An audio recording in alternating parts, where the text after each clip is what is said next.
Well, what's good, everybody? It's a special night tonight on October 18th, 2018, and we have done it. We finally hit episode 100 of the MMA Ratings podcast. We've been doing this for quite a few years, but Schwan and I finally did it. We started out with myself and Roy Billington, then it kind of went to myself for a little while. And then Schwan came in, and we've been rocking and rolling ever since. So, Schwan, man, how you doing on episode 100 tonight? Oh, I'm doing good, man. It's like a one of those landmark moments, and it's actually something I'm really proud of because I remember when you and Michael actually approached me on this, and I was kind of hesitant, but then to actually be a part of something that's been going on and kind of increasing as far as the membership and the quality of the show and kind of the attention we've been getting, it's kind of something you're very proud of because I mean, you should be really proud because you've been in there from the very beginning. I just came on a couple of years into it, but it's something I feel proud of because it's something I've committed to and slowly worked our way up. I never thought we would have been interviewing guys like Trevor Whitman and Arlene Sanchez and Marcus Davis and Stephen Wright, guys like that, or even Mike Russell. When we first started, I thought it'd just be us talking mixed martial arts, and here we are just moving along and slowly moving up the scale of podcasts. Yeah, man. It's been quite the run, and I'm glad we made it this far. There are some things I think we could do better, but as always, man, that's always the case. I'm just glad that we're rocking and rolling and still doing the damn thing here. Yeah, definitely. It's been it's like one of those things I don't know about for you, but I have a lot of stuff. I always do. Always spending my time doing stuff for other people, whether it's coaches who are calling me about fighters, it's kids I'm training basketball, my own kids, my own family. So it's like one of those things that is it's kind of like, I mean, it's not just for me, but it's kind of one of more of my things that I have more control over and more say into. So it's like there's days when honestly I'll be like, I don't want to do the podcast, and after I do it, I'm like, man, I'm glad I did that. I feel a lot better after I did that. So it's been one of those things to kind of help me get through whatever I've been going through or distract me from whatever I'm going through that I just don't have as much control over or don't have as much say in. So it's been a kind of a godsend or relief for me. I don't know about everybody, how it is for you, but it's definitely been that for me. Yeah, man, it's definitely been a hell of a. Is that on your end or mine? Yeah, There you go. I have to turn this off real quick. Give me just 1 second. No I don't know problem. why my thing keeps tripping out on me. All right, there we go. All right, sorry All about that. right, man. So we got a little bit to talk about today before anyone starts joining in. So let's go ahead and kind of jump right into it, and let's start with the news about Eddie Alvarez, former Bellator, former UFC lightweight champion, is moving over to ONE FC, or excuse me, ONE Championship now. That's what it's called. He will be fighting in their 169-pound division. What do you think about this, man? What are your thoughts about this from a competition standpoint, and how does this impact Eddie's legacy as a champion? From a competition standpoint, I don't really know that they have the level he's faced in Bellator or UFC, to be quite honest. I mean, I guess he'll be facing. I mean, luckily for him, the division he works in has a lot of high level people, so there should be some decent competition, but it's definitely a step back. It can't possibly hurt his legacy though. His legacy was already set once he won the UFC championship. His legacy was already set. He's competed in almost every major North American um, organization, and he's competed overseas. He's fought a who's who. He's the only guy to be a Bellator and UFC champion. And you look at his resume of guys he's beaten, it's Hall of Fame worthy. You look at the resume of the guys he's just fought, it's even closer to Hall of Fame worthy. So this isn't going to affect anything. Everybody recognizes this for what it is. It's essentially him closing out his career, getting big paydays, and hopefully following up with a one championship title. But really, it's basically for the paydays. You knew the UFC wasn't going to pay him. You knew Bellator wasn't really going to pay him.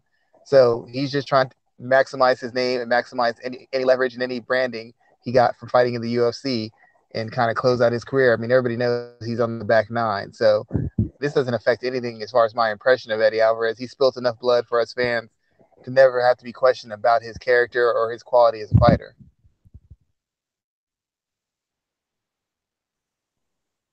Appreciate that. In my opinion, I am not upset with this move because I think it comes at the right time for him. I believe he's 34 years old, 36 maybe, and I'm not going to say he's on the decline. I'm not going to disrespect him in that way, but he's at that point where fighters kind of, and athletes in general, tend to decline. So I think it's the right move for him at this point in time because it puts him in a position to continue competing. It puts him in a position to continue making substantial money competing, probably more money than he would have made in the UFC. Um, as I don't know if you saw And his post on Twitter where but he you was think talking that's an about, old 34 though? That's an old 34 because he's been in yeah, some wars. That's not a normal 34. That's I mean, a he's been that's taking like a damage for years. He's been taking damage for years, and it gives him an opportunity to continue competing, continue doing his thing. And I think he'll be making more money than he would have made within the UFC. He talked about it briefly when he was doing his social media post, and he said how pleased he was with the deal. So I think this is the right move for him, and I'm not upset with this at all. Can I ask you, do you respect him a little bit more? Because, and I don't mean to downplay any MMA fighter who fights in the UFC or Bellator, but oftentimes you hear guys complain about money, and they're like, they underpay me, but then they could go to another organization, but they stay with the UFC. And I understand the lure of wanting to be in the best competition and fight for the best, but as me and you have talked about many times, memories don't feed your family or pay any bills. You know, that time you fought the number 4 ranked fighter, one of the best fights of the year, doesn't pay for anything 2 years down the line, or get your kids braces, or helps your wife out, or helps your wife's family out when somebody gets sick or somebody gets injured. Do you have a little bit more respect for him that he was willing to make that break and get the full of money he wanted, or as close to it as possible? Am I? Do I respect him? I mean, I'm a fan of free agency within MMA. Period. Seeing these guys find avenues to make more money for themselves or to get better deals for themselves is something I'm here for. We're going to talk about Ryan Bader and a couple other guys later on tonight as well because he just fought as well. But I think that this is always the right move. If you put yourself in a position to make more money and to have a better opportunity to succeed, I'm a big fan of that, and I'm here for that all day, every day. Yes, it may not give quote unquote MMA fans the opportunity to see the biggest and best fights that they want to see, but it gives them an opportunity to continue seeing their favorite fighters one way or another still compete at a high level. And whether you like who they're competing with or not, if you're a fan, you should watch, or you don't have to. That's really not the whole point. So yeah, in my opinion, I think that this is the best move for him, and I definitely totally respect it. Yeah, I mean, I know how some fans will take it, but I'm like, how can you possibly hate on a guy winning? He's still close to being elite, and he's going to be getting, I'm assuming, at least double what he's getting paid in the UFC. How can you hate on that? He's going to be pushed. He's going to be a big name. He's going to get sponsorship opportunities. He's going to get more money. I mean, like I can understand if you have a safety first kind of fighter, but with a guy who's given as much of himself to the sport as Eddie, how do you have any complaint with him doing this? I mean, you know, he got a bunch. He got like 4 kids, so it ain't like he can afford to be shorting himself at all in a career that could end in the snap of a finger.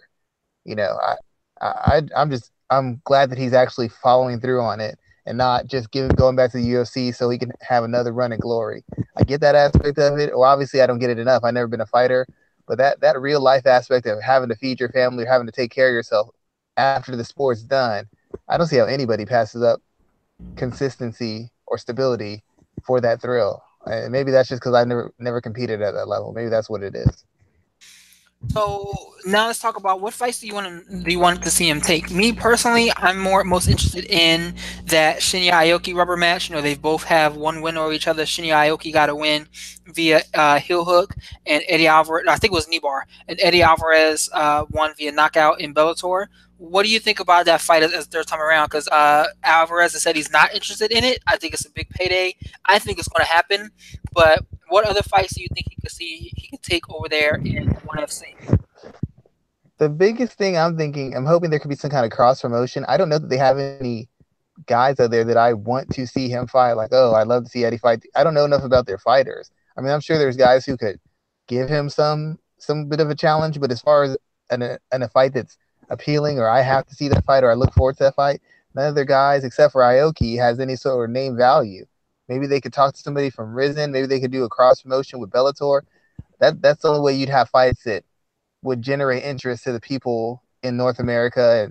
And I mean, there's some fans, he has fans all over the world who are just going to watch him fight, but actually generate interest where we kind of wonder where the fight could go or if it'd be competitive.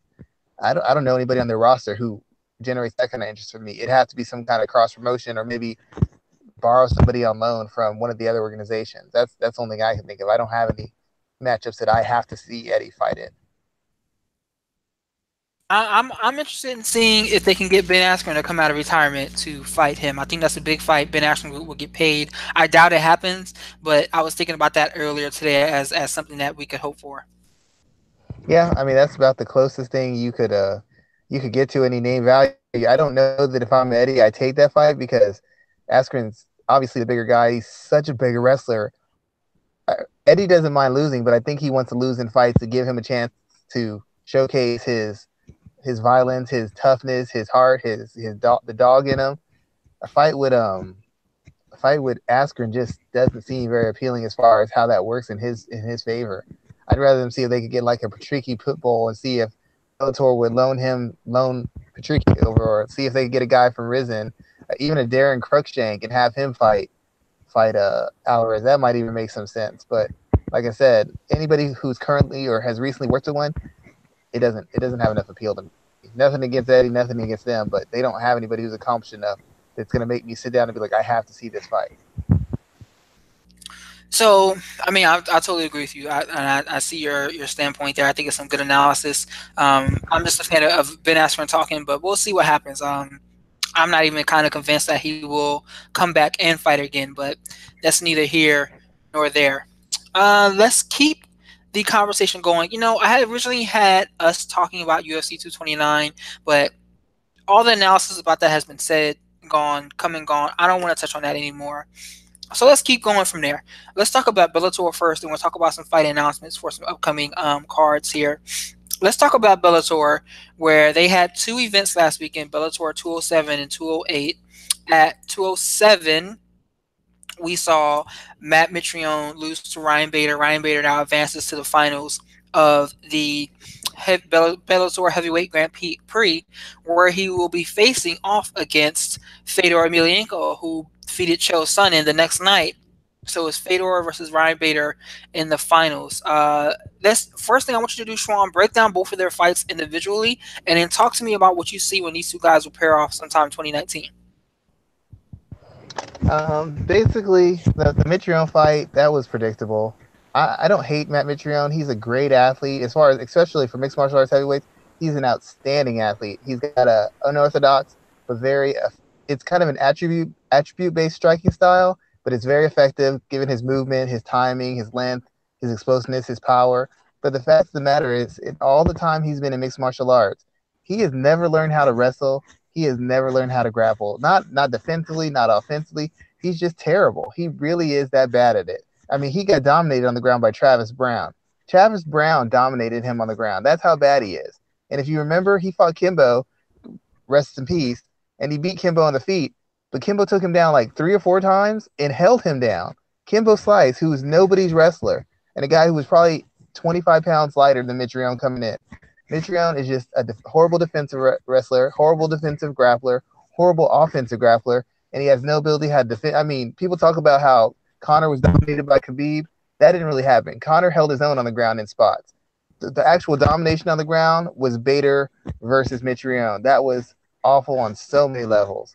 As for Bader, Bader fought smart. He's managed to fight the right. He's managed to fight within himself. He used to get really antsy and really jumpy and fight to his opponent's strength. Look at the Glover Teixeira fight. That's a key example of it. Look at the Lyoto Machida fight. He's out there trying to strike with Machida at range against Glover Teixeira. He's getting in boxing exchanges. And though he has power and he has some athleticism, it's not his suit. He's not good enough defensively. He's not good enough offensively to win that battle. So when he fought King Mo, he came out early, countered him on the feet, was able to finish him. This fight against Mitrione, he didn't even mess around on the feet. He really was doing everything to set up the takedown. He got it, and when he got on the ground, he didn't try anything fancy. He didn't try for submission. He really just controlled him and just beat the hell out of him because he knew Mitrione had no ability to create a scramble, no ability to work himself out of that position, and no ability to submit him or offer any sort of threat for a sweep or a bridge out from the bottom. So basically, he just did the grappling version of walking Mitrione down. And it was an impressive showing because Mitrione's so big and athletic, but Mitrione really is so one-dimensional and so terrible and so limited in that one dimension. This fight was the easiest fight to pick in the world. Mitrione just had no other tools unless Bader fought the dumbest fight possible. and Bader's just too smart. He's too seasoned a veteran at this stage to be fighting a dumb fight. Um, I don't know what they do with Mitrione. This is a really bad look for him. He got manhandled and beat up by a light heavyweight, and it looked horrible. For Bader, it just adds to his legend and makes you see how fighting in another organization can refresh your whole career, resuscitate your whole career. Because Bader's looked unstoppable. He's looked unbeatable since he's been in Bellator. The one caveat I have with Bader, I haven't seen him take any punishment, and the part of that's because he's good. Part of that's because of the luck of the draw and how the fights have been going. Bader's chin has always been he's always been a little chinny. I still believe he is, and it's just nobody's been able to get to him. That's going to be a concern for me moving forward fighting Fedor. I think Fedor can get to him. Fedor is not good when he gets hit. He's not good when he gets rocked. He tends to panic. We just haven't seen it yet. He hasn't had his chin tested. I don't think he gets through the championship without getting his chin. So before you continue on, I want you to fix your audio a little bit because you're cutting out. But something I heard very interesting today in reference to this upcoming fight was that Ryan Bader, yeah, you're right. He has shown that he is chinny, and he's shown that like people point to his fight with Tito Ortiz from years ago, where he was dropped and finished by someone that majority of the MMA community at that time thought was over the hill and done. If Fedor gets to his chin and knocks him out, is this a big enough black eye on Ryan Bader's career to kind of wipe out all the past success that he's had? I mean, Ryan Bader has been on a hell of a tear. He has not lost since 2016 when he dropped the fight to Anthony Johnson, and I mean he's only lost 3 times in almost the last 7 years, well, in 6 years. So if he loses to Fedor, is this enough of a fight, or is this enough of a loss to kind of denigrate all that work? No, I don't think so because nobody thinks Bader is truly an elite fighter. Even now on his run in Bellator, people think he's around a top five ish, top seven ish, probably top five ish light heavyweight in the world, maybe higher because light heavyweight's so thin, but really a top five ish light heavyweight. That hasn't changed. The thing that's changed is the opposition in Bellator's maybe a half step lower than the UFC. It's still good. These a lot of these guys in Bellator could fight in the UFC. Not all of them would be in the top five, top seven of the UFC. So nobody's thinking that Bader's somehow unbeatable and somebody he's some kind of dynamo now. He's had some matchups against guys who are skilled and have some talent, but aren't truly elite guys. It's just shown that Bader's better than the rest of the light heavyweight division, which he's been the majority of the time in the UFC. The only people he's lost to have been more or less elite guys. He hasn't lost to the second tier guys or the low first tier guys. He's really only lost to the best guys in the division. Anthony Johnson, future title challenger, double title challenger, John Jones, one of the most dominant fighters in the history of the division and the world. I mean, he doesn't lose to just nobodies. So this really hasn't changed. I don't think the overall perception. If he gets beat by Fedor, if he beats Fedor, once again that shows that he's grown and he's developed. But if he loses to Fedor, I don't think it hurts him at all. Especially if he loses by knockout. I mean, that's pretty much the only way people could see him losing. And it wouldn't shock me at all because I haven't seen him tested in a manner that shows that he's resolved the issues he's had in the UFC, which is how he responds to pressure and how he responds when he's hurt. Until I see that, I can't really say he's made a whole change. I can just say he's fought smarter and avoided his weak spots. So I'm gonna say, hmm, I'm not gonna totally agree with you that Bader isn't elite. Let me ask you this: if he was in the UFC today, right now, right this moment, where do you think he would rank in the 205 division? Probably, I'd say probably 3 or 4. Yeah, probably 3 or 4. I don't know that I can't put him ahead of Jones, even though Jones is about. I guess Cormier is still technically the champion, at least right now. I wouldn't put him below Cormier. I don't know that he beats Alexander Gustafsson either. But everybody after that, he's either beaten them or I think he would beat them. But those 3 guys would still be ahead of him, in my opinion. What about, so you said Cormier is ahead of him, Jones, and maybe Gustafsson? Yeah, I would say those 3. Okay, cool. I can get with that. I can get with that. So what does this mean for his legacy if he mixes around and wins the Bellator heavyweight title? Because he'll be a double champion with both belts.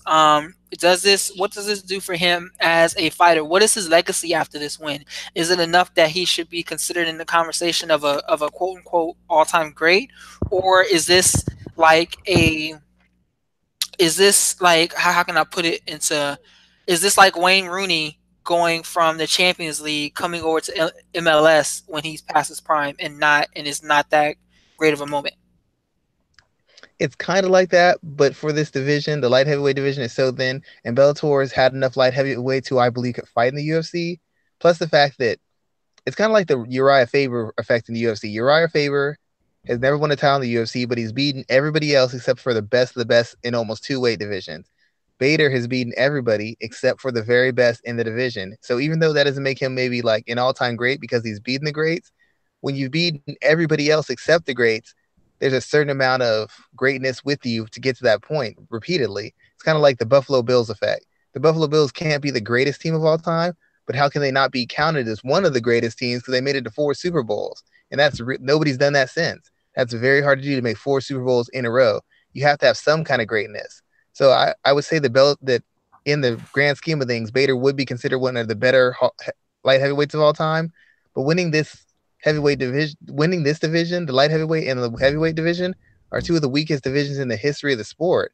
And Bellator, the matchups they've given him in this tournament have kind of played to his favor.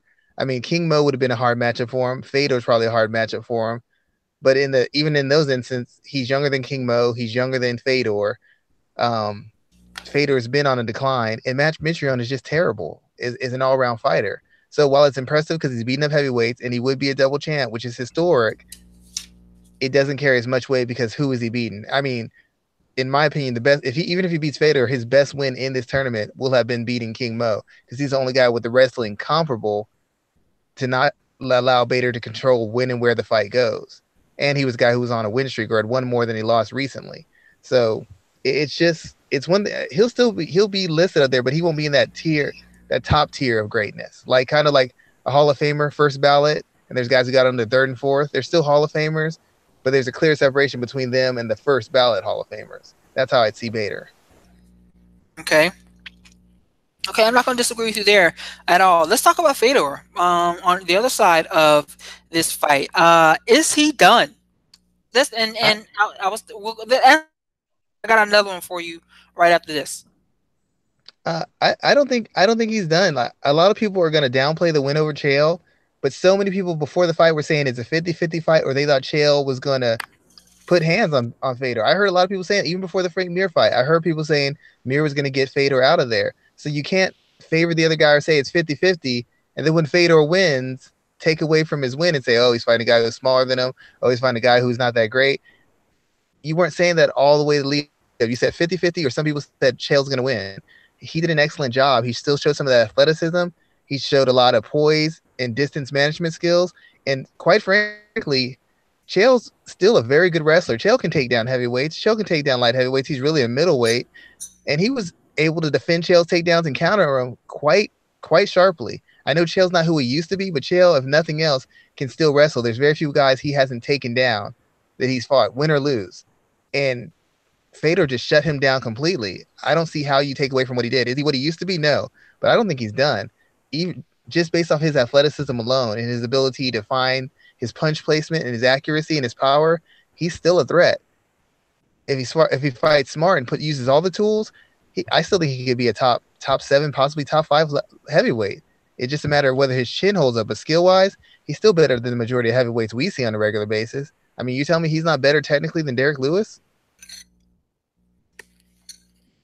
I keep going, but because I have an interesting comment to follow up with. Keep going. Yeah, I mean, and I'm not, it's not an insult to Derek Lewis, but Derek Lewis is a big, strong, tough guy. Everybody keeps telling me Fedor looks like he's wild and out of control. Have you seen a Derek Lewis fight? He's challenging for the UFC heavyweight title, and he doesn't really have any discipline that he's mastered where he's skilled at. And you look at Andre Arlovsky. Andre Arlovsky is still going to decision losses in the UFC. He's got recent UFC wins. Are you telling me Fedor doesn't smoke Arlovsky right now? Because if you tell me that, I'm telling you Fedor walks through that dude right now. There's a lot of So guys on the UFC roster who Fedor can handle. So while he's not what he used to be, he's still better than the average heavyweight, and people can't dismiss that just because of the fact that he's lost a couple fights to very good fighters outside of the UFC or he's never competed in the UFC. People act like UFC heavyweights are some mythical unicorns. They're really average to mediocre fighters, just like the majority of heavyweights in mixed martial arts. To be fair, so I think Fedor has a lot to give. I think if he's in the UFC right now, he'd be no worse than maybe a top five, top seven heavyweight, probably top five. Stipe, Cormier, and who else? Maybe Ngannou might be the only guys I put over him. And after Ngannou's last performance, or Blades and Ngannou. And after Ngannou's last performance, I can't put him over Fedor. He was fighting scared against a guy with limited skills at best. So for me to think that Fedor couldn't get Ngannou out of there, I think it's at least 50-50. It's at least 50-50. So here's a follow. Now I was trying to think. Cause I was trying to think how many fights Fedor has left with Bellator, because I would not put it past the UFC to be monitoring the situation. If he was to defeat Bader, could they figure out a way to get him into the UFC and get him at least one fight? You know that they still want this fight in some way, shape, or form. Could they get him into the UFC and get him one heavyweight fight? If he beats Bader and he gets out, he could get out of that contract. The only fight that really makes sense to me, that really would make some kind of sense to me, as far as like doing big numbers and appeal, will be Fedor versus Lesnar. That's the fight to make. I know everybody talks about DC, but Fedor versus Lesnar would sell, especially if Fedor wins this championship heavyweight Grand Prix and does it in style. You can't tell me that Fedor versus Lesnar does not do all sorts of numbers. It's a worldwide matchup. It's the unstoppable former UFC heavyweight champion versus the Pride and now Bellator champion from Russia. That storyline writes itself. That would be the matchup I'd want to see. You could sell other matchups, but Fedor versus Lesnar, that's the one that I think is comparable as far as age, wear and tear, and the athleticism, the athletic stage they are in their career, and it's the easiest fight to sell.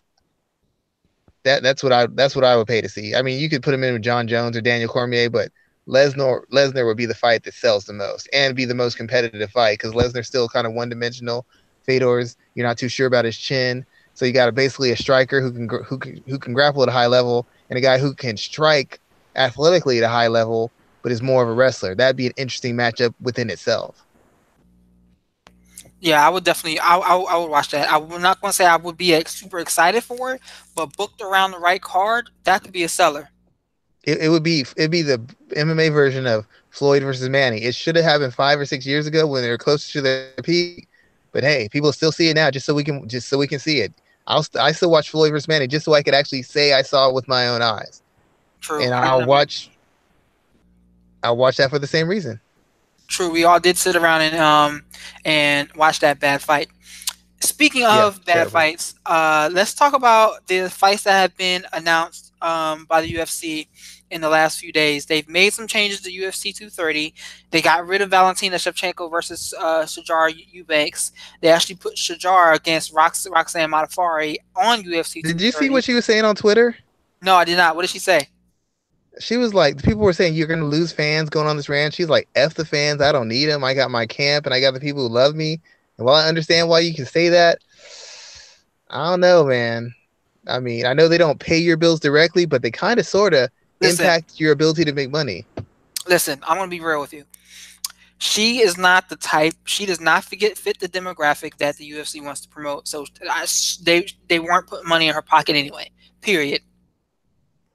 I get that, but is cussing out the fans going to help your cause either? I mean, if nothing else, you try to get the fans on your side to give you some kind of leverage to keep you in, because when you're popular, you can lose two or three and still be in there. When you're not popular, you don't get to lose two and three and still She keep wasn't your going to be spot. popular anyway, man. Like she was not going to be. But she could have went in there Not and superstar knocked. popular, but she could be grassroots popular, which will help. Phil She could Baroni was still never a be huge star, grassroots. but She could still be grassroots popular. But the thing is, the fact of the matter is, she was not going to be someone that the UFC pushed anyway. She's an African American female, and she is homosexual. So that's not the demographic that the MMA fan base is going to get behind. That's not the demographic that the UFC is going to get behind. Period. I don't know. And I always ask this question.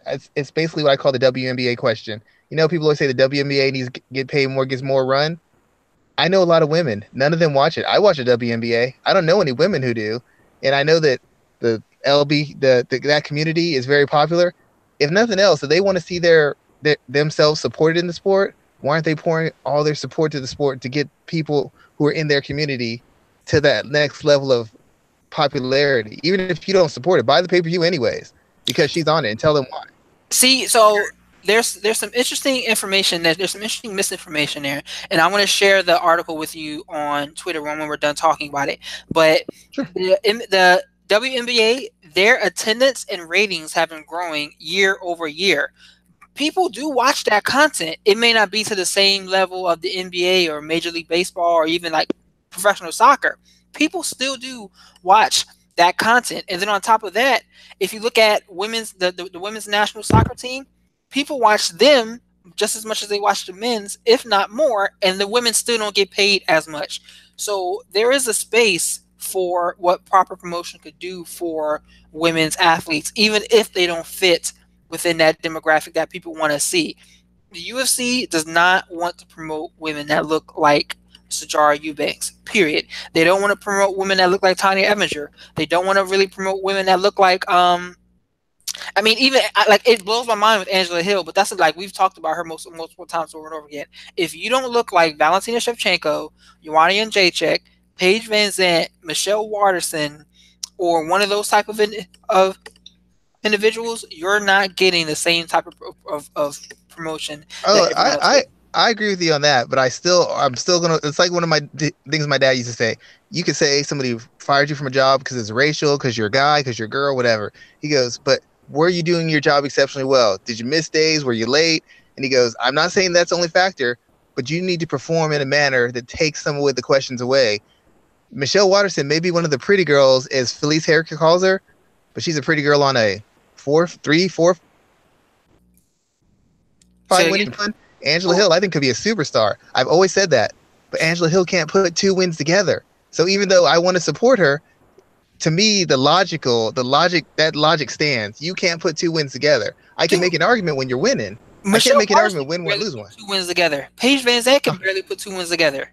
they're not stars. Paige Van Zandt is not a star. No, Michelle Waterson not is to not a me. star. She's not a star to me. Ronda Dude, Rousey a star. Misha Tate was a star. Paige dude, Van Zandt could have been a star. Michelle Waterson has been on the ESPN The Body Hmm. special. She has what two documentaries made about her. She's signed to WME, which is the biggest talent brand in entertainment today. I believe she's lined up to begin acting. Paige Van Zandt's been on Dancing with the Stars. She has one of the biggest following bases in MMA today. You cannot tell me they are not stars. They may I not don't know. they may not drive ratings like they may not drive television ratings for the UFC, but they have opened the door to opportunities outside of MMA to the point where they may not have to fight anymore. Well, I would go with that, but I don't know that both of Michelle Waterson's documentaries were made after she's in the UFC. I think one of them was made before then, and a lot Oh, of and I'm right. once again. I think Angela Hill is criminally overlooked as far as her personality and her ability to sell. I think she's got a great personality, but just the way my mind works, you keep saying these people get better chances over you, but they all win more than you, and Now, it's yeah, hard for me to get past that. you're right about that. You're right about that. She does struggle when it comes to getting key wins when people are watching. You know, she Like, stepped in. She stepped in to fight Jessica Andrade last minute, so that one I won't hold against her. But the last two losses she's had, they were detrimental to her promotional power as a star in MMA today. it's like when they bash Connor. I get Connor gets opportunities. I get that. And as much as we bash Connor because he got handled by Khabib, let's remember Connor iced Alvarez in less than 2 rounds. He iced Aldo, who was two all time greats. He beat them inside of 2 rounds. He was on like a 4 or 5 win streak before he got this title shot. He beat Mendez. Oh, it was last minute. He didn't know he was fighting Mendez. It was last minute for him too. He beat a bunch of ranked fight. He had a better record to the title against tougher opposition that Chad Mendes has when he got his rematch or his first fight with Aldo. Like, people keep acting like he wasn't beating people handily and doing it impressively. Like, I understand people get pushed. I understand this. I understand that. Ronda Rousey got a lot of favors, but she was winning and winning decisively. Don't let the popularity exclude the fact they were dominant, clearly dominant when they were getting these opportunities. They weren't just okay fighters. I mean, maybe Paige Van Zant, you can give me that, but even Paige Van Zant was on a 4-fight win streak.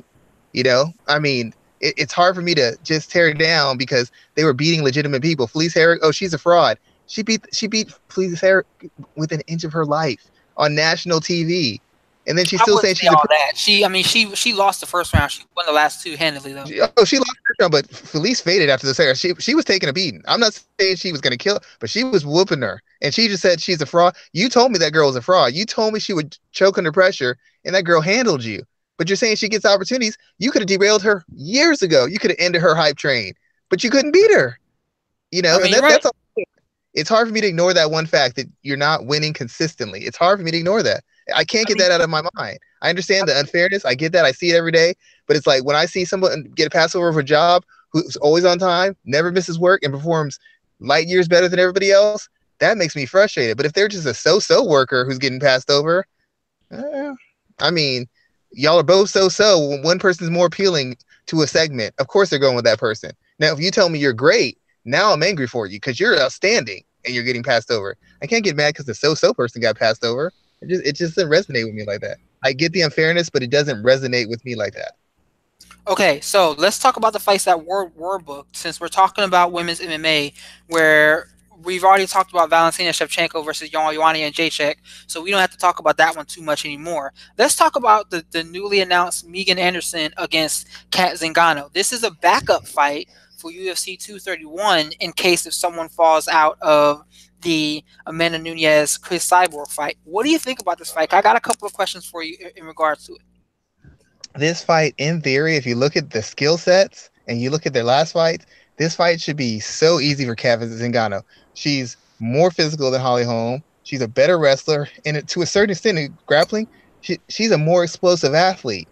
But the thing is, Kat Zingano can't put two good rounds together. She never has in her entire career. She has won or lost or had competitive losses off essentially one good round of action. The rest of the points, she's 50-50, or she just straight losing, or she wins in that one round. Misha Tate kicked her ass for 2 rounds. She finished her in the third, had one good round. Against the last win she had, Renault, she really only had one good round. And lost to Pena, one good round. And lost to Caitlin Vera, one good round. She's really only good for one good round, and I don't think that's going to be enough against Anderson. Anderson's big, she's strong, she's good on the feet, she's aggressive, she's physical. And even though it looks like she can't wrestle, I think they caught her off guard. She didn't expect Holly Holm to wrestle. She didn't expect that. I don't know why I she don't didn't think expect anybody that. did. Oh no, I expected that. I was like, I didn't say nothing because I get tired of doing people's job for them. All the analysts keep telling me they know what they're doing. I knew that was coming. I said that on my Twitter. She's going to try and wrestle her. She's been doing that for the last 3 or 4 fights. Just Megan Anderson got cocky, and her camp clearly doesn't watch fights. Otherwise, they would have seen that coming. But I don't think she expected it.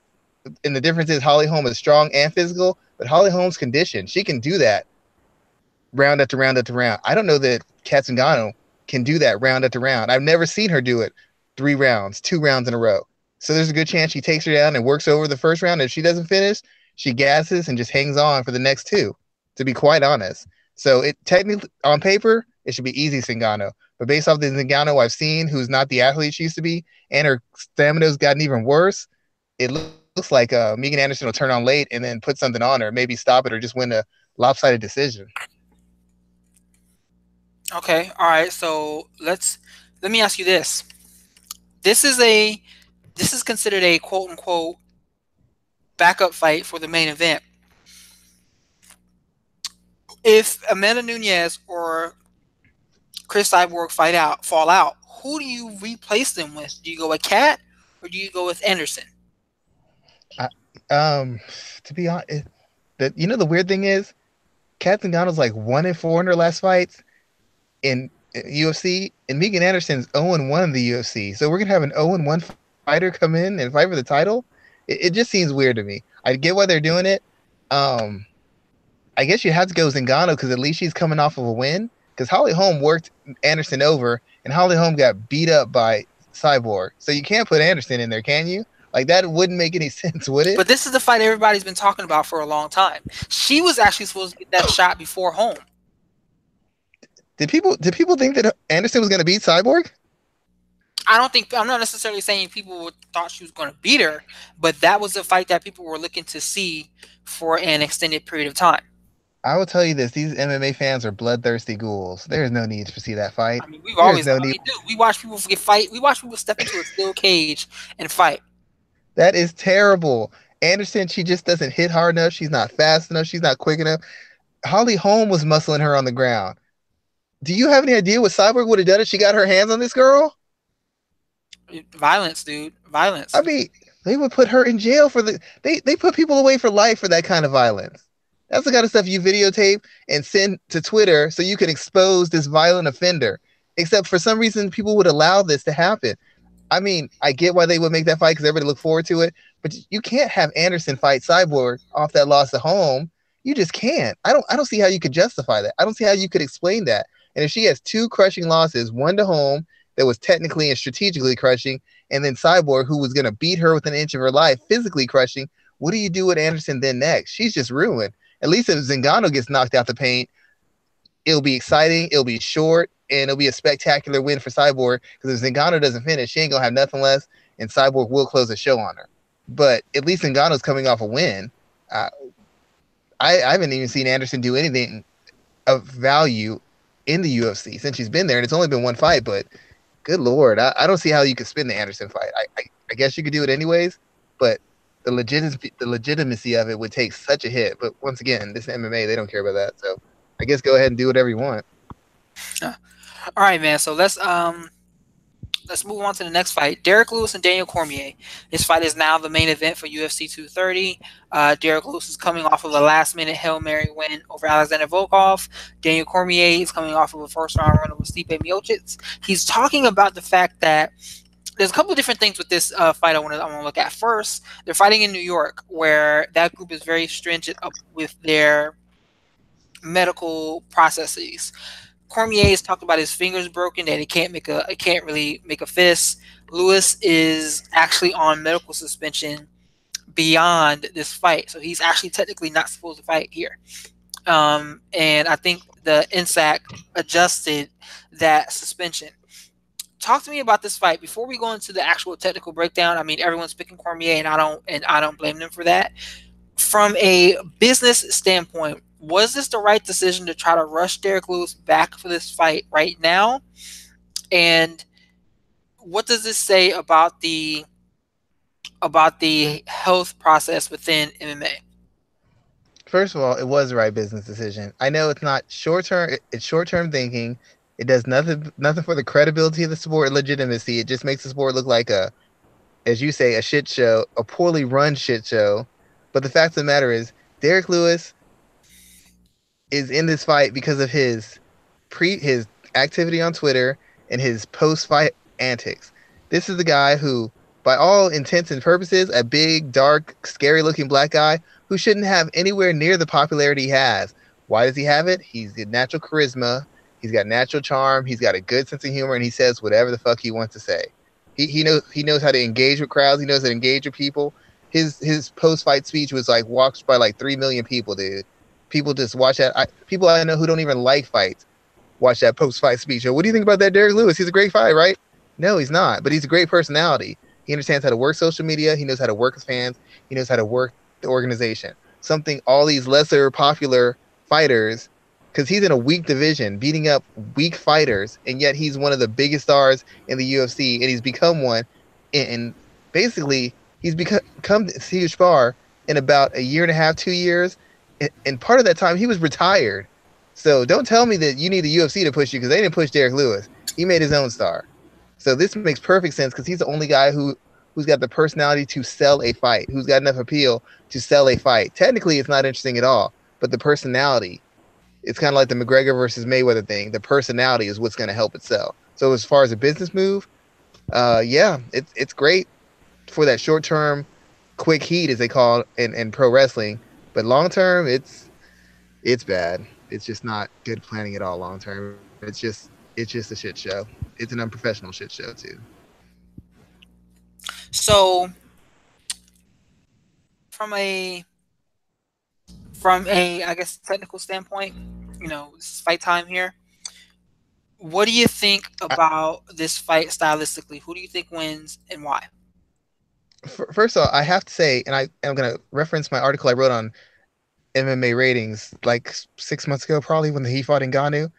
I wrote 5 reasons Derek Lewis is not elite. Derek Lewis is an elite athlete in the sense that he's big, he's strong, he's agile for his size, he's very explosive for his size, and he's very even for a heavyweight, he is extremely durable and he's got a lot of heart. But Derek Lewis, technically, he doesn't do anything really well. He doesn't kickbox well. He doesn't box well. He surely does not wrestle or grapple well. It's a miracle that he keeps winning these fights because he essentially is every fight he's won, he has been losing up until the point he knocks somebody out, except against Roy Nelson, where he just kept landing bombs but getting taken down and Roy didn't do anything. But all his other fights, he's been losing clearly until he gets the knockout. It's hard to match the fight up technically because there's nothing really good that he does well technically. Basically, he's good on the counter. Like he can't really lead. He doesn't have a jab. He doesn't have really a consistent front kick. He doesn't seem to have the cardio to consistently work himself in the range or take those angles and pressure. He's essentially a guy who walks in the range or you start backing him up. He has good timing and he'll counter you with a big shot. And he's tough enough that he can eat a shot on the way to countering. So he can get in these exchanges that allow him to turn the fight around. And he's so tough that you get used to hitting him and you think that you have him, you think that he's quit. So then you start getting sloppy, you start getting wide, your takedowns get a little sloppy, you hang around in the pocket a little bit longer, you throw naked kicks, you get hit with one big shot and you like, oh, he doesn't have enough energy to follow up with that, and then he hits you with another one. That's essentially the trick to Derek Lewis. You cannot ever let your guard down because he's going to fight till the last minute of the fight, and he's good on the counter and he's good in exchanges. So if you get cocky and you start shuffling your feet and dropping your hands, he's going to lay you out. You throw a naked kick, he's going to lay you out. You hang around the pocket too long, he's going to lay you out. You get stuck in a bad position, he's going to elbow you through the mat. That's basically his skill. That's basically his weapon. Technically, he doesn't do anything well enough to beat anybody. If he was a lightweight, he would lose. If he's a light heavyweight, he would lose. If he's a welterweight, he would lose. Only in the heavyweight division is his blend of size, durability, and athleticism enough to keep him at a world-class level. Really, that's really all it comes down to. As far as Cormier's a better wrestler. Technically, even though Cormier's not a great striker, he's a better defensive striker, better offensive striker.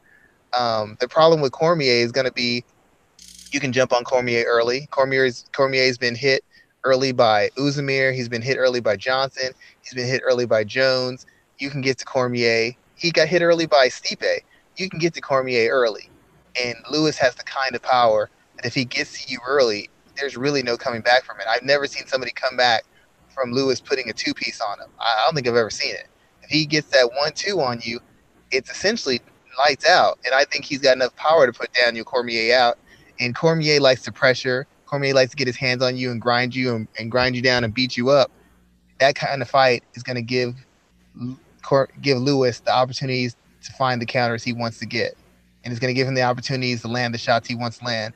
And even early on, being so big and athletic, Lewis should be able to get up a couple times or defend a couple takedowns and land some bombs. But it's such a disadvantage technically, and that lack of technique allows Cormier to pick which way he wants to fight this fight. Stick and move, pressure, box and wrestle and box, kickbox. He has a lot of other options because the skill set is the gap in skills is so wide. But as I said before, the one thing that makes Lewis so dangerous isn't so much his power, is that he has excellent timing and he can hang in there long enough and he's always willing to fight. He's always looking for that opening to end the fight. So if you give him even the slightest crack in the door, you throw that kick a little bit slow, you bring your hands back a little bit slow, you stand in front of him a little bit too long, it's lights out. So it'll be interesting, even if he's dominated for the entirety of the fight, because everybody's going to be waiting for that moment for Lewis to make that comeback, make that run. You know it's coming. But as far as actual technique, it shouldn't be very interesting at all, and it should be a fairly one-sided fight, like most Derek Lewis fights are. He's either just going to get beat the whole fight or have a few moments, or he's going to get beat up and then land some Hail Mary shot that's going to put Cormier away, and he's going to be the title. I'll call it a 50-50 fight, because Lewis seems to have this ability to beat superior technicians, superior strategists, and superior fighters at the last second possible. So it's always a chance he could do that. He's proven that. So I'm going to say it's 50-50, but as far as actual skills and actual freedom, range of techniques and strategies they could use, it's hilariously one-sided for Daniel Cormier. So I just saw a question on Twitter a minute ago about what will Cormier's legacy be if he doesn't fight John Jones again. Because openly talked about only fighting, I think, 2 or 3 more times. I think he has 2 more times on his contract now. One of those is supposed to be against Brock Lesnar. If he takes this fight, well, with this fight, that would mean that the Brock Lesnar one would be the last one. Should he hold out and fight John Jones again? Does that matter? How does that impact his legacy? Right now he could go down as one of the best heavyweights cleanly, one of the best heavyweights of all time. He won the Strikeforce Grand Prix, beat some good guys there. He came in the UFC, beat a lot of guys who were either former top five heavyweights or former champions. He beat the guy who's defended the title, the UFC heavyweight title, more times than anybody. It was considered possibly one of the best heavyweights of all time in the UFC's history. So as far as a heavyweight, he has a clear stake as being one of the best heavyweights, bar none, in mixed martial arts history, UFC history. As far as the light heavyweight thing, it's still kind of a question. I'd say at light heavyweight, he's the number two guy. He was never able to beat the man in the division, and that's just always going to hang over him. He's going to be a guy who's been close to being the best, close to being the kingpin, but never was able to cross that line. And even though he got the title, it was on a technicality. It's because John Jones disqualified himself. It's not because he ever beat John Jones. And you could tell me it's about the drugs, he had PEDs, but if Daniel Cormier would have beat John Jones on PEDs, do you think Cormier would have been like, oh no, this win doesn't count? He would have said, yeah, I beat him. So if you wouldn't disqualify the win for yourself, I can't have you disqualify Jones's win because Jones really just outsmarted you and out techniqued you. He rope a doped you basically. He told you he was going to hit you with, and he hit you with it.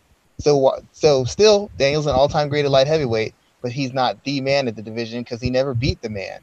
At heavyweight, he could say he was the man. He could say he's a top three heavyweight of all time because of who he's beat and the fact that he moved up a weight class to do so, and he won belts in two major organizations. But at light heavyweight, he's a number two, which is still great, but he's still a clear number two. He hasn't done anything technically to prove to me that he would still beat Jones. And I'd have to see him beat Jones. And even if you beat him, Jones has already beat you twice. And yeah, he failed the drug test after one. That doesn't mean he was using drugs the first time.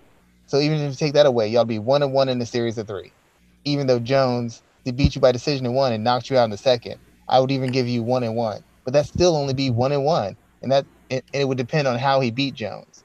So his division, he's an all-time great in two divisions, but he only has an argument of being the very best in one, which would be heavyweight. Okay, I'm not going to disagree with that. Not going to disagree with that at all. Let's move on to the next big fight that was announced. Speaking of John Jones, he's fighting Alexander Gustafsson for the second time. I think that fight is booked for next year. I don't remember what event number, but this is actually for the light heavyweight title because they're going to strip Daniel Cormier as soon as this fight takes place. What do you think about this battle here? Because it's interesting to me because John Jones has always talked about the idea that he took Gustafsson easy. He took him lightly the first time they fought. But now he's coming off of another major layoff. What do you think about this fight here? And is this a opportunity for Gustafsson to submit himself as a top player in this sport? Has Gustafsson fought recently? He's been off for a while. I think his last one was against Glover Teixeira. That was a long time ago. That was like a year ago, right? I think so. So, I He mean, has pulled out of 2 fights since. yeah, I mean, him and Jones haven't. I mean, I don't think him and Jones have been. Him and Jones' inactivity is actually pretty close. I know Jones is coming off a spell, and he was for the drug suspension, but as far as I know, he's still been training. But Gustafsson hasn't fought at all since he beat Teixeira, so that's what close to a year, maybe a little bit more. So I don't really know that the rust affects either one any more so than it affects the other. It's really the same fight. Gustafsson, I think Jones has probably improved a little bit more strategically.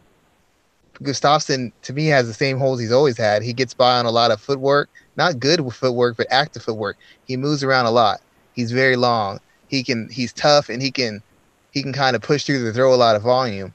But as far as technically, his striking's never been really all that great. I mean, he can take some angles, he can pivot out, but his footwork's never been as good as people say it is. Otherwise, he wouldn't get hit as much or taken down as much. And his offense, while while intelligent offense, it's once again it's not particularly technically sharp, and he's not a really dynamic striker. He just doesn't hit really hard. He doesn't hit for power. He hits for average. He's not a dynamic kicker, not a dynamic puncher, not a dynamic wrestler, not a dynamic grappler. He's the kind of guy who gets by on a high motor and durability. He wears people down with his volume. He wears people down with his mobility. They get tired. They run into shots. They get overwhelmed, and he wears them out. Um, Unless Jones is just really falling off a cliff, and he really is a creature made up by PEDs, I don't really see how Gustafsson wins this. He's not the better wrestler. He's not the better striker. He's not better at various striking or wrestling ranges, and he doesn't transition between wrestling, striking, and grappling as well as John Jones does. And I think John Jones is physically stronger than him. He's always a tough matchup because he can take it and because he sets such a high pace early in fights. But if you can work with him and press him and engage with him, he usually starts slowing down as early as late in second round, and that's when guys start coming on. That's when guys start putting it on him. I really see this fight. It's either going to be a blowout for Jones or it's going to be very similar to the first one, mainly because Jones and him have been inactive and nobody's had any live rounds as far as actual fights. But I think every fight between these guys is going to be a competitive one due to the styles, and that's what makes the fight. But I don't see how Gustafsson beats him unless Jones' chin disappears, or Jones' ability to transition disappears, or his striking disappears. And I don't think either one of those things is going to happen. So I think it's kind of similar to the first fight, but Jones should still win it, in my opinion. I haven't seen Gustafsson improve enough to the point where I would expect him to be able to beat Jones. And I know he's declined physically too, so he doesn't have that one punch shot to turn it around, and he doesn't have the defensive skills to avoid Jones, and he doesn't have the offensive skills to finish Jones. So I figure Jones will weather an early storm. It'll be at a high pace. Gustafsson will start slowing down, and Jones will start turning it up on him, and he might get a finish this time, but it'll be very early on. It'll be back and forth like the first fight. Would you have Jones to win?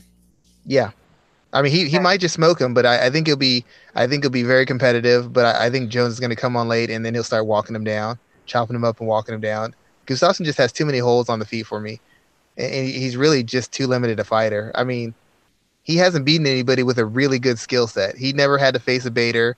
He pushed Cormier, but he wasn't able to beat him. He got smoked by Anthony Johnson. Even Teixeira had some surprising spots of offense with him. So I think he's the kind of guy who can push you and test you. I don't really know he's the guy who can beat you or finish you. He's never been that guy against anybody of an elite nature. Not that I've seen. Okay. All right. I'll take that analysis there. I think that this is going to be an intriguing bout for whatever. What the hell's his name? Uh, Gustafson. Because Gustafsson? he's been talking a lot. He's been talking a big game. Um, it's, how can I put it into words my thoughts about Gustafson? I've always wondered about what his ceiling is, especially after he was knocked out by Anthony Johnson. And I've wondered if that was his ceiling, that was his moment, that was his opportunity to be the guy, but it just didn't work out. Yeah, I think he's already hit his ceiling. I think he's already hit it. I think he hit it. I think he hit it with Jones. If he didn't hit it with Jones, he hit it with Cormier. I think he's already hit his ceiling. This is as good as he's going to get. He's been as good as he's going to get for the last 4 years. He hasn't fought very much either. He really hasn't fought a lot since then. He's been living off that pushing Jones and pushing Cormier for years. He hasn't really been very active or been particularly impressive when he has been, to be honest. So I mean, he's been talking a lot of stuff, and this is he it worked for him. He's got the shot. He's got to make it count because if he loses again, he's essentially out of the race in the UFC. He'll have to go to Bellator to be a title contender. He's out of it. That'll be 2 losses to Jones for the title, and Cormier's not coming back. So what else is there for him until Jones drops the title? Is he just going to wait around for that? I don't know, dude. You're like he's. I just don't know how to really put him. He reminds me of, like, I think about Gustafson the same way I think about a Cam Newton. Like, dude, he could be so effing great. What is keeping him from getting over the hurdle? Yeah, you got me. I mean, it's. I used to think greatness was there for him, but after that Jones fight, I thought that was the best he had to offer, and it just wasn't good enough. And even when he fought Cormier, I didn't think he'd have enough for him. I mean, even when he was giving him a tough go, I just didn't think he had enough, and he just didn't. And he's had some favorable matchups. He was able to navigate the light heavyweight division and get into title spots, but like I said, it seems like he's kind of got full of himself a little bit, and he was expecting like I'm a name and we should just fight again a rematch, and it's like you're asking for rematches and fights you decisively lost. They were competitive, but you decisively lost. The only way you can get this rematch is if you beat these guys and get back in position. He wasn't able to beat these guys. The Teixeira fight wasn't good enough. Losing to Johnson, the way he lost it was crushing to any hopes he had to be a title contender. And I mean, he's another guy. He's not even the number two guy. He's more like the number three guy. He's in a similar situation as Cormier, but he wasn't even able to get it done when he faced the number two guy. So he's kind of in that situation. A guy who was clearly one of the best light heavyweights of all time, but a guy who was never able to be the one or two light heavyweights or three light heavyweights you have to be considered really great. It would be Cormier, Jones, and Johnson. Those would be the three guys who really were dominant in that weight class, and he was never able to beat any of them. You're breaking up a little bit there too. Breaking up a little bit there too. So I want to use that as an opportunity to segue into our next fight to talk about. The last two aren't really that big. I don't. I don't want to talk about the Chad Mendes fight. Let's talk about Michael Chandler and Brett Primus.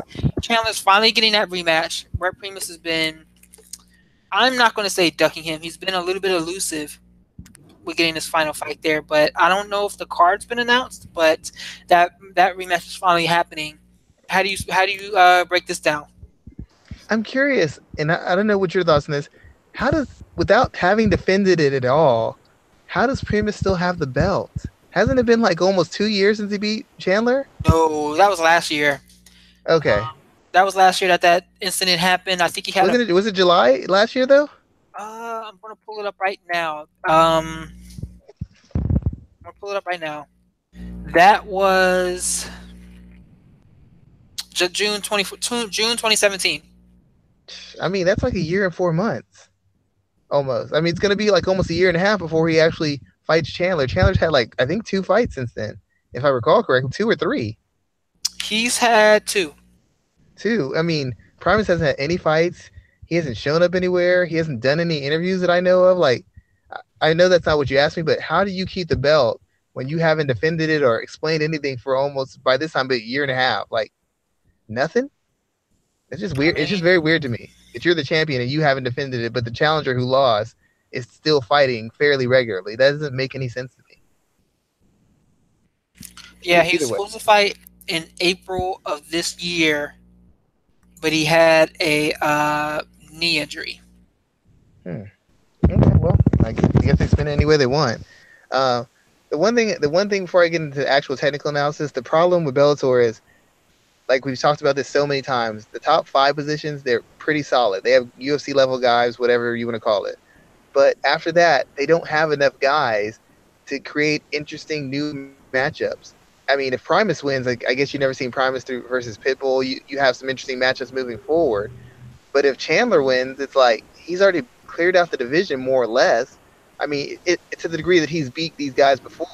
All it is rematches for the second, third, or fourth time, and it's really hard to sell that. It's really hard to sell fights where a guy has decisively won and just have him fight the same guy again because that guy has put enough to get wins together during that time frame. I'm not saying against the guy earning it or getting his position back, but it's really hard because it's the same three or four fights in almost every division because they only have like three or four legitimate contending fighters in every division. There's just not enough guys to really build any momentum or develop a guy when he has a bad loss because they don't have a deep enough division in any weight class they have.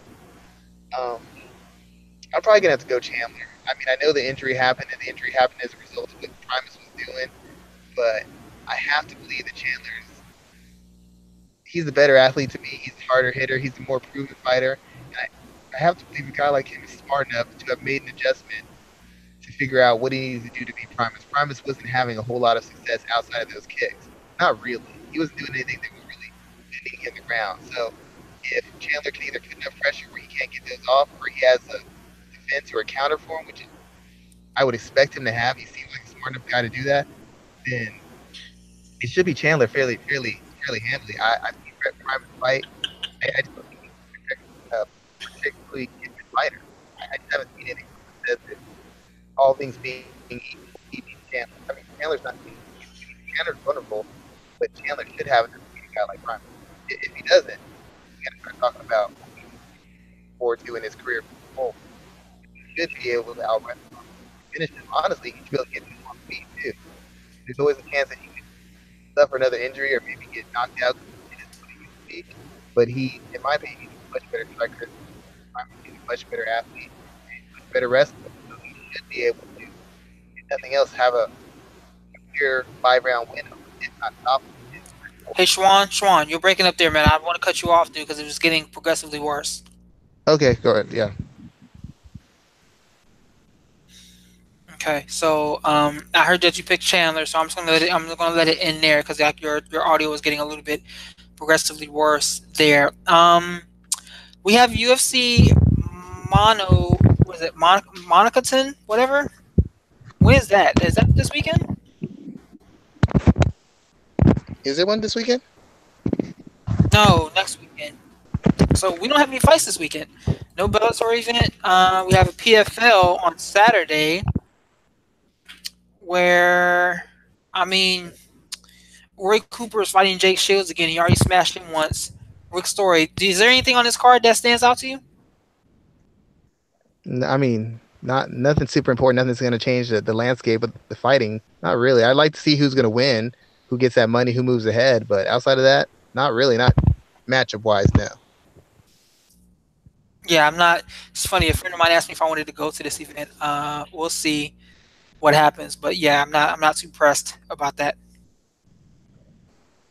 Yeah, I kind of feel bad for the PFL. They have an interesting program, an interesting idea, but some of their rules have come up with some really odd matchups and some really odd results that is going to kind of take away from their plan and some of the positive press they were getting early on. It's just it's hard to run a business the way they're trying to run it, and it's still good for the sport for competition reasons. Having more organizations, but some of the way they do it is just the rule set is just kind of questionable. It's a little shaky. I don't know if it works for mixed martial arts.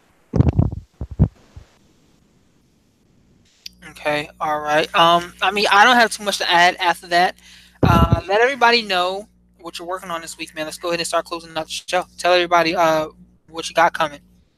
I've got some articles in the tunnel. It's just taking me a long time to get to them because my laptop is just killing me right now. It just really is. But I'll report back when I have it function. And I can really give you some deadlines on when I'm going to have stuff coming out. Mostly, it's just doing the podcast right now. To be honest, until I get my laptop situation fixed. But mostly, it's just podcasts, being on Twitter, answering questions, and making guest appearances on podcasts when people want me to show up on them.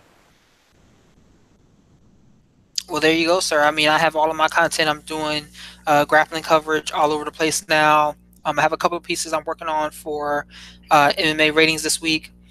I have, I mean, just usual, dude, wrestling, etc., etc. So you know where to find my content, dude. I got a new wrestling podcast I'm trying to launch this week or next week. So, dog, it's about to pick up, man. It's about 20. The rest of 2018 and 2019 is about to get serious, dude. I don't understand how you talk about pick up, dude. You don't ever put nothing down. I was about to pick up for you. Jeez, busiest man in America. There's no law against saying no. I just don't have the time for something. You know that, right? I mean, I hear you. You hear me, but are you listening? Like they said Uh, on White Men Can't Jump. You hear me. You hear Jimmy. No, you listen to me. You don't hear him. I mean, we'll see. We'll see, dude. But you know what the deal is, man. Let everybody know where to follow us before we close out. As always, you can find us on YouTube. We're on SoundCloud. Are we doing Spotify yet? Is that done deal? I think Mike is working on that. Okay, well soon you will be able to hear us on Spotify. But until then, you got the YouTube, you got SoundCloud, and I think we're on FM.net as well. There's a couple different people who put our stuff on different things, but those are the two main sites you can find us on. And also on Combat Press, they do a podcast. They have a podcast section, and they also put us on there as well. Or you go to Midnight Mania. The show should post. If not tonight, it'll post first thing tomorrow night. But those are four different outlets you can go to find us if you want to listen to the content. Once again, thank you for your renewed support and continued support, and we'll keep doing our best to get good content out there for you. Exactly, man. And as with that, you can follow Schwan at Black Jordan Breen on Twitter. You can catch me at rgarcia_sports. And we're just here to do the damn thing, man. So with that all being said, thank you again for allowing us to reach 100 episodes, following and listening to our content. We've had some huge shows these last few weeks. So as always, thank you for listening to our content, and we'll be back next week once again with episode 101, pushing towards 200. Here it starts today. So thanks everyone, and have a great night, everybody. Have a great night.